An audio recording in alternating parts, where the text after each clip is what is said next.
Welcome back to Adventures in Modeling and this Kenworth T600 project that we're replicating here. And we're back with a little bit more how-to. In the last video you saw how I rusted the exhaust manifold and turbo and everything. I did a little more assembly. I also got the intake pipe and the intake side of the turbo installed.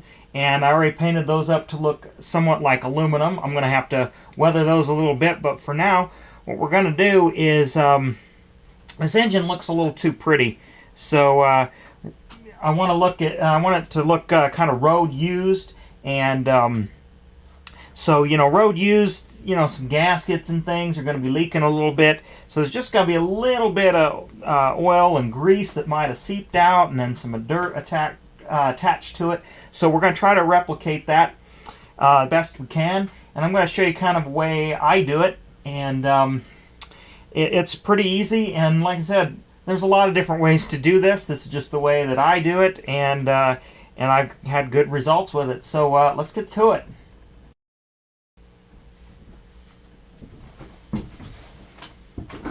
Alright, zoomed in here, we can see what we're working on. I'm going to work on this side, which has the fuel pump, and there's an oil pipe here and everything, and then a couple little covers and things that would have gaskets behind them. What I have here is a very watery or thin, almost like water, you can see that there, of some black paint, and I have it really watered down.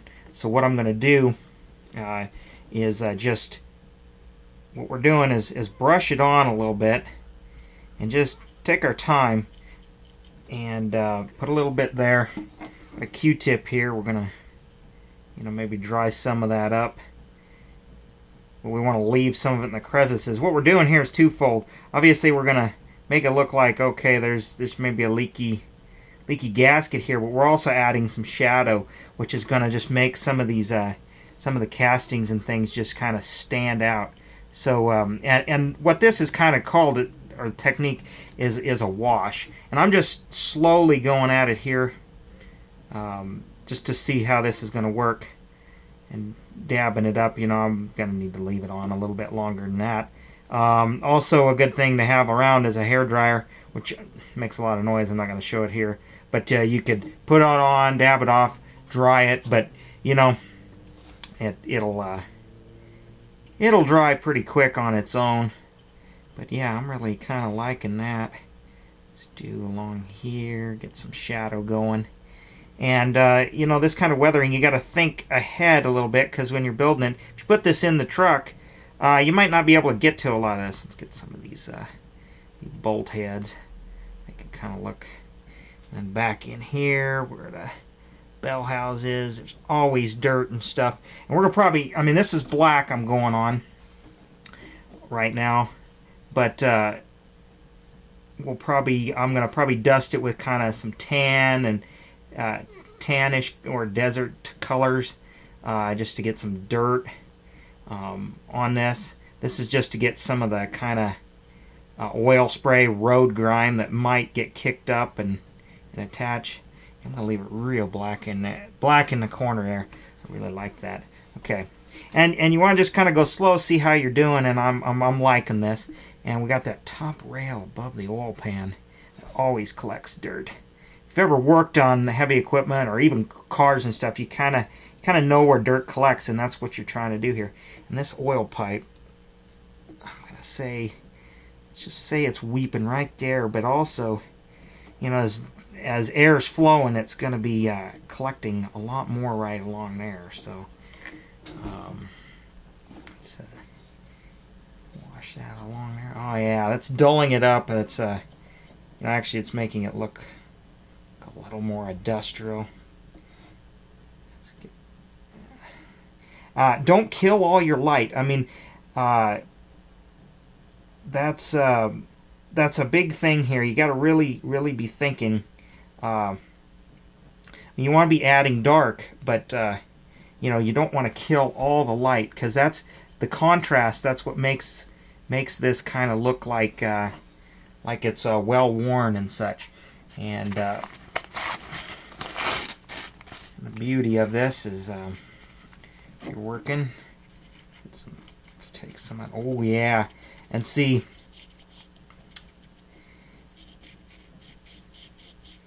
and honestly this was kind of a happy accident. Take a cue for Bob Ross here.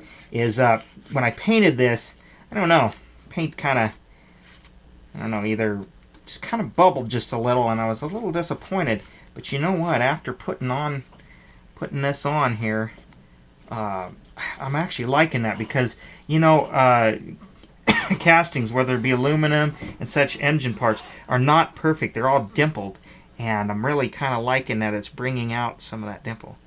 Put a little more dirt and grime in there, but blow on it a little bit. You know, like I said, you just need to just kind of sneak up on it there. Take that out. There we go.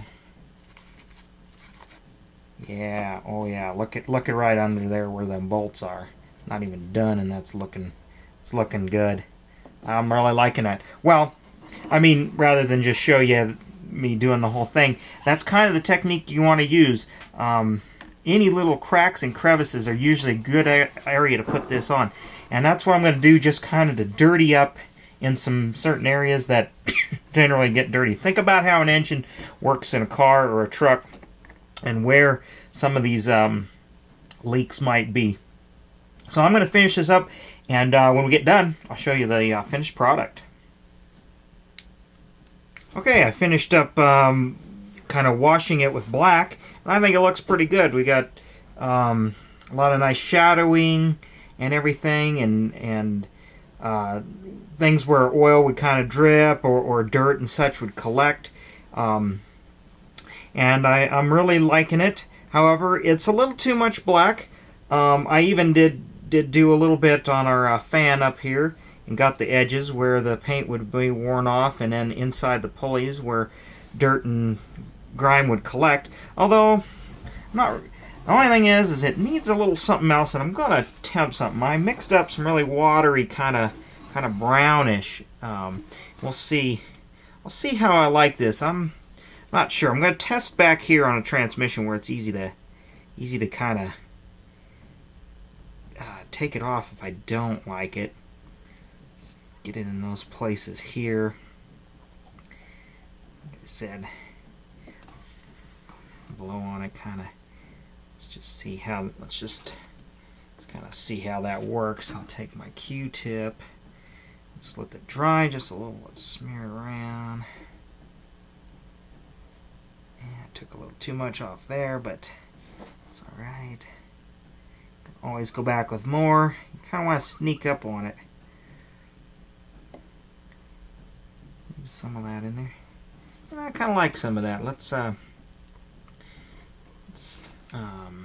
sneak a little bit up on top here, because this intake manifold, you know, it's not really gonna get greasy, but you know, dirt and dust is gonna lay in all these little crevices and such. And I did with my kind of weathering pack, I did kind of rub along to give the illusion of paint that is worn off just from, you know, reaching over and off the corners here. I also wanted to soften that transition where that aluminum intake manifold goes. Let's get this off the side here, because that wouldn't be natural. Dirt wouldn't lay there. Let's let that kind of dry just a little bit. Blow on it. Let's take, and it doesn't matter if you take too much off. You just put more on, but you want to kind of leave it in those crevices there. See if I can leave some of it there. Yeah, you know, that'll look like dirt when it dries in there. So took a little too much off. There's some little indentations. That's what I'm trying to highlight here, is just some of these transitions, and it's going to give it a little bit more realism if I do that. And And because when you have the hood open, you know, this is where you're first gonna see.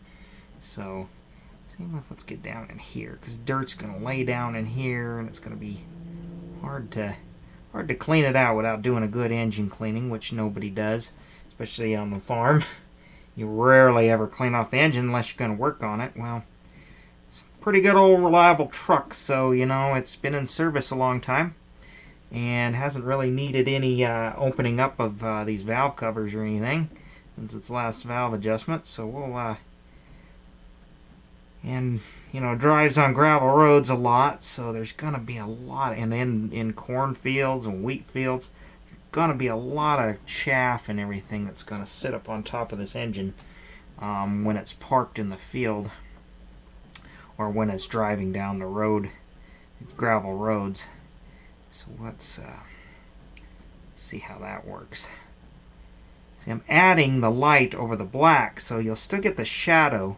Then we also get the illusion of just some dirt and such. And you know, you can. I just came up with this color just kind of eyeballing, and wasn't quite sure, but looks pretty good because kind of dirt we have,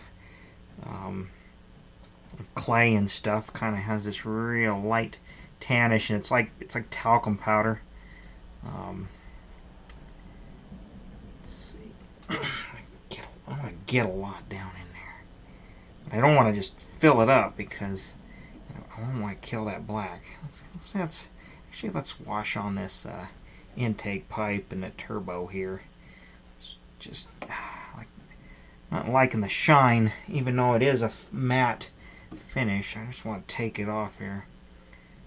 All right, let's dab off of these real flat spots. Like I said, you want to keep your contrast. That's how you kind of sell the technique, because you got to think where dust would lay and where it would sit. Let's just dab. That's about enough. I want to leave it down in there. That one. All right. Let's see. Let's go on that side. I kind of like that because there's an indentation in the casting.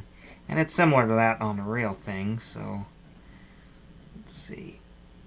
I'll leave dirt right now. We'll transition there. Yeah, I'm really liking that. I might have to. You know what? I think up in there is where some dirt's. You know, that's just the block casting, but a lot of dirt is going to collect up in there because the radiator fan's gonna blow it up in there, and then like I said, unless you do a good engine cleaning, it's just gonna sit up in there. And that's the thing you got to do, is you got to really think about where dust and dirt should live. Like in that little corner here, wind's coming up in here and it's gonna collect back in there. Maybe even in the front there on that little casting. Let's do some on the alternator. Alternators get pretty dirty, and then they like to fail, especially when especially in these trucks going off-road. They're all open, so yeah, let's leave some in the back there. Let's take a little of that off, but let's leave that in there. Like I said, normally I'd use a hairdryer and just kind of lightly. It's kind of sneaking up on it. Let's take away some of that. I want to see a little bit of that. But I don't know. I really like kind of leaving it heavy in there. And of course, I got really watery, so. Yeah, but no, you know what? Back here. Yeah, it's gonna be a lot of dirt sitting up on top of here behind the transmission, because this is under the cab and everything. So we're gonna have some sitting there. Yeah, liking that. I'm really liking that. All right, well, you know, I'm gonna kind of keep at it, add some more here and there. Let's add some around the starter. Those things like to fail because of dirt too. So let's let that sit on there. So anyways, that's kind of what we got going on here. So I'm going to finish this up, and next video we'll probably be starting in on the frame. So, until next time, like the Facebook page, subscribe to the YouTube channel, and check out my website. And thanks for watching.